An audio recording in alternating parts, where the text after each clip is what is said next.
ఉండవల్లి రైతులను పరామర్శించడానికి వైసీపీ నాయకులు వెళితే అక్కడున్న టీడీపీ నాయకులు రౌడీలను గూండాలను పోగేసి వారిపై కర్రలతో రాళ్లతో అకారణంగా దాడులు చేయించారని వైసీపీ స్టేట్ మీడియా ప్యానలిస్ట్ చిట్టా విజయభాస్కర్ రెడ్డి అన్నారు. వైసీపీ నేతలపైనే దాడి చేసి కేసులు పెట్టడం ఎంతవరకు న్యాయమని ప్రశ్నించారు.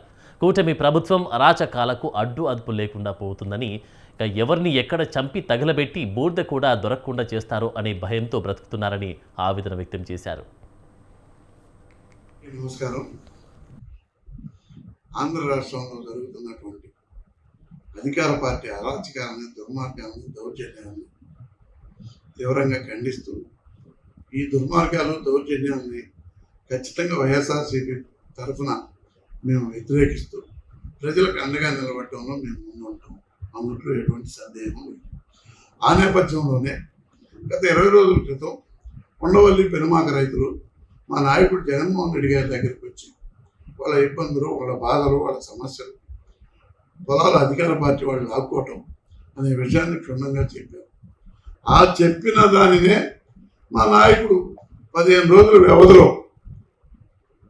పరిశీలించి అన్ని విచారించి మీరు చెప్పిన దాంట్లో వాస్తవాలు ఎంత ఉన్నాయని తెలుసుకున్న తర్వాతనే కమిటీని నిర్ణయించి ఆ కమిటీని వాళ్ళ ఆహ్వానం మేరకు, ఆ రైతుల ఆహ్వానం మేరకు పెనుమాక బొమ్మని తెలియజేశారు. దీంట్లో తప్పు ఏమైనా ఉందా?